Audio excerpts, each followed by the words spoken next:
Olá, alunos do xadrez competitivo. Nessa série de vídeos que eu vou tentar publicar no Canvas ao longo do tempo, eu vou mostrar para vocês um pouquinho sobre a abertura que eu comentei há algumas aulas atrás, no final de setembro, começo de outubro, que é a abertura italiana.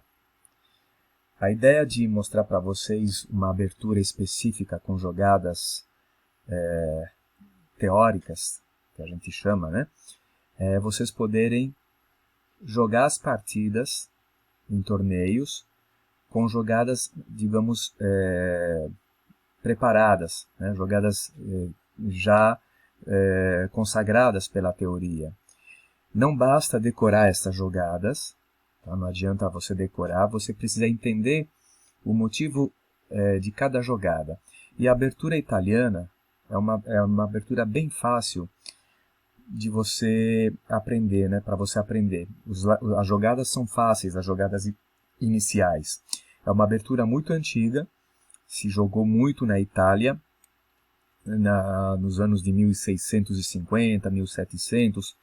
Para quem quiser pesquisar depois na internet, tem na Wikipédia, jogadores como Greco, Polério, jogavam essas jogadas. Então o branco ele começa com E4, o preto responde com E5, o branco joga o cavalo, ele ataca o peão do centro, o preto defende com uma ótima jogada, desenvolvendo uma peça, e o branco coloca o bispo na casa C4. Essa é a abertura italiana. A ideia é simples. O branco ele quer sair com as peças menores o mais rápido possível, os dois cavalos e os dois bispos, mas a prioridade é fazer o pequeno roque. O bispo na casa C4, ele está de olho no peãozinho de F7, então existem algumas situações onde esse peão ele corre grande perigo e as pretas devem tentar fazer o pequeno roque o quanto antes também. Lembrando, é muito importante numa abertura entender o que você deve fazer, mas também saber o que você não pode fazer. Então lá no módulo 1, né, no curso de xadrez do competitivo, tem um texto lá sobre as aberturas.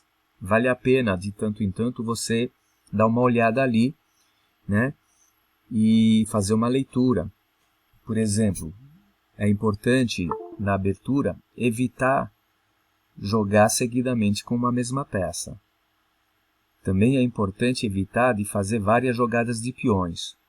A saída prematura da dama. Então, existem vários detalhes, né, que, se você for prestar atenção, você vai melhorar muito a qualidade do teu jogo. O preto, nessa posição, ele tem basicamente duas jogadas interessantes. Uma é a saída do cavalo, atacando o peão, e a outra é a saída do bispo, geralmente na casa C5. Então, não dá em um vídeo só para comentar todas as possibilidades. A gente precisa ir aos poucos entendendo como a abertura funciona. Eu vou iniciar com essa jogada do bispo em C5. E eu vou mostrar como se jogava isso há muito, muito tempo atrás. Atualmente, os planos, se bem eles são similares, o branco ele joga um pouquinho diferente de como se jogava lá atrás no início da abertura.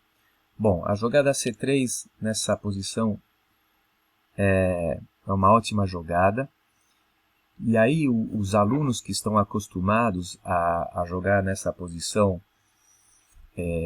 de maneira automática acabam fazendo o cavalo C3, que não está de acordo com o plano que as brancas querem fazer na abertura italiana.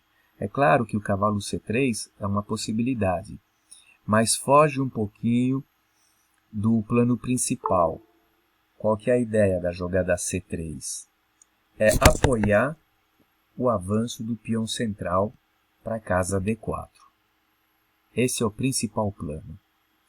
Este cavalo ele vai sair pela casa D2. Preto então joga o cavalo em F6.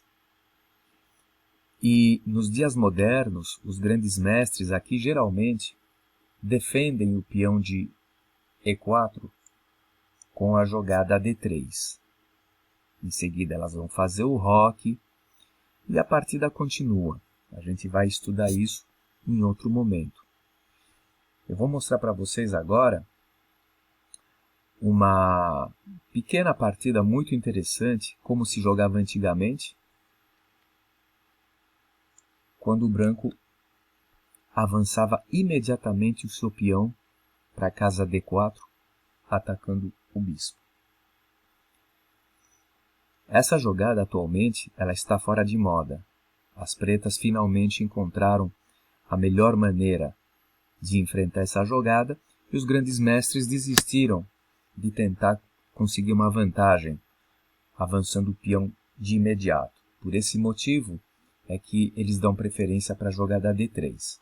Mas vamos estudar um pouquinho essa jogada. Bem, o peão ele ataca o bispo e o peão. As pretas respondem peão captura peão.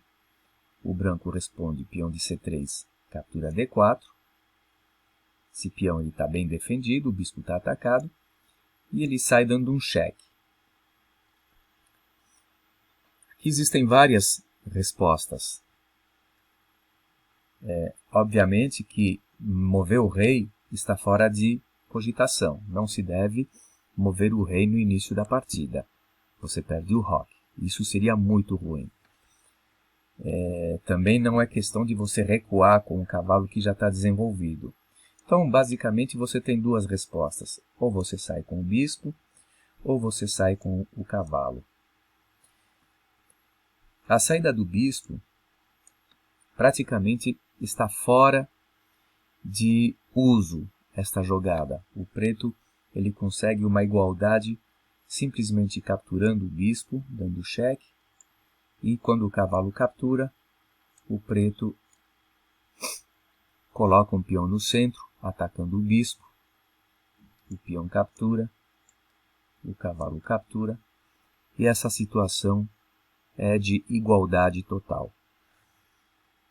Mais adiante, quando vocês estudarem mais a questão da estrutura de peões, vocês perceberão que este peão aqui, o peão de D4, é um peão que está sozinho, ele perdeu os seus colegas e ele se chama um peão isolado. Esse peão isolado, ele pode representar um problema no campo das brancas, principalmente em finais de partida, o peão não conta com uma boa defesa. Portanto, essa estrutura de peões, com as brancas tendo este peão isolado, é preferível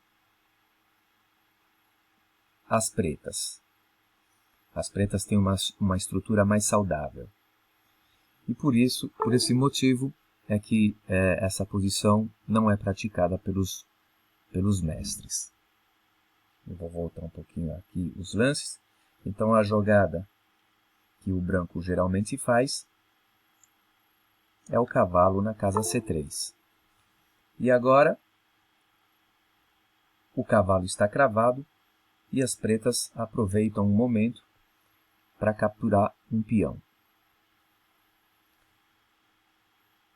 O branco ele vai jogar aqui um gambito. Ele vai sacrificar o peão e vai fazer o roque. Agora as brancas ameaçam capturar o cavalo. Já não está mais cravado. Aqui, atualmente, é sabido que as pretas devem jogar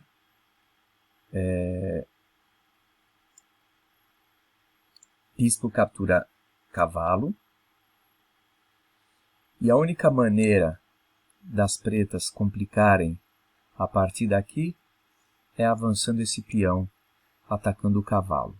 E aí é uma variante super complicada, não faz sentido a gente aprofundar mais nessas jogadas. Quem tiver interesse depois, eu posso indicar na internet maneiras de você pesquisar e procurar sobre esta posição. Eu vou mostrar a continuação, onde o preto ele captura cavalo, toma cavalo, atacando a dama. O peão captura e o bispo captura um peão, atacando a torre. As brancas estão em desvantagem material, né? As pretas têm 1, 2, 3, 4, 5, 6, 7 peões contra 1, 2, 3, 4, 5. 2 peões a menos e ainda mais a torre branca está atacada pelo bispo.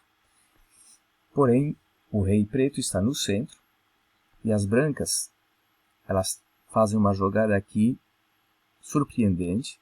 Isso se jogou há muito tempo atrás e é interessante vocês conhecerem esta posição. Ao invés de fugir com a torre que está atacada, as brancas simplesmente vão iniciar um poderosíssimo ataque contra o rei, principalmente a casa F7. E elas jogam dama B3 atacando o bispo. Ao mesmo tempo, o peão de F7 está 2 vezes atacado. Agora não tem mais retorno. As pretas não podem fazer o roque porque perderiam uma peça. As brancas simplesmente capturam o bispo. Então, agora, quem está na chuva tem que se molhar. O bispo captura a torre, o bispo captura o peão cheque. O rei não pode jogar para frente porque o bispo dá um cheque e a dama está perdida. Então ele é obrigado a jogar para F8. Mesmo assim, o bispo sai atacando a dama, conta com a defesa do cavalo, e a dama não tem casas boas para fugir. A única maneira de evitar a perda da dama é retornando com seu cavalo. E apesar da peça de desvantagem, as brancas têm uma posição ganhadora. Existem várias maneiras de continuar. Eu posso simplesmente jogar a torre atacando o cavalo que está cravado, mas a jogada que resolve rapidamente a partida é cavalo E5, com várias ameaças ocultas. Exemplo: o peão ataca o cavalo. E agora uma surpresa. O bispo vem para casa G6 e não é possível capturar nem o bispo nem o cavalo. Exemplo: se cavalo captura bispo ou peão captura bispo, a dama vem para F7 e é mate. Ou, se o peão captura o cavalo, a dama vem para F7 e é mate agora com o apoio do bispo. Então, isso é uma tremenda de uma ameaça na casa F7 e a única maneira seria avançar o peão. Mas o salto do cavalo para E5 liberou a casa F3 para a dama. E depois desse cheque, as pretas são obrigadas a se render. Se o rei vem para G8, a dama entra em F7, é mate. E se você joga bispo em F5, eu simplesmente capturo. O cavalo não pode capturar o bispo por conta da cravada. E na próxima jogada o bispo vai sair com um cheque descoberto e vai dar mate em poucas jogadas. Eu vou voltar um pouquinho. Ainda vou mostrar uma outra possibilidade, ao invés de avançar o peão para D6. Por exemplo, uma jogada como G6, para dar uma casa de fuga para o rei, leva mate, imediato. Se o bispo captura o peão, então novamente a saída do bispo é o que resolve a partida. A dama ameaça mate em F7. Não é possível o bispo captura cavalo, porque é mate. E não é possível peão por bispo, por conta do mate. E novamente, se o peão joga para D5, dama F3, única resposta, bispo captura bispo, bispo captura cavalo, cheque, o rei não pode fugir para E8, porque é mate, e se bispo F6, bispo captura F6, e se peão captura, dama captura, rei E8 e dama F7 mate. Então, este é um pequeno exemplo do perigo da abertura italiana, e quando você estuda, se você é um estudioso, vai se interessar pelo jogo, vai aumentar o teu arsenal e vai poder ganhar belas partidas.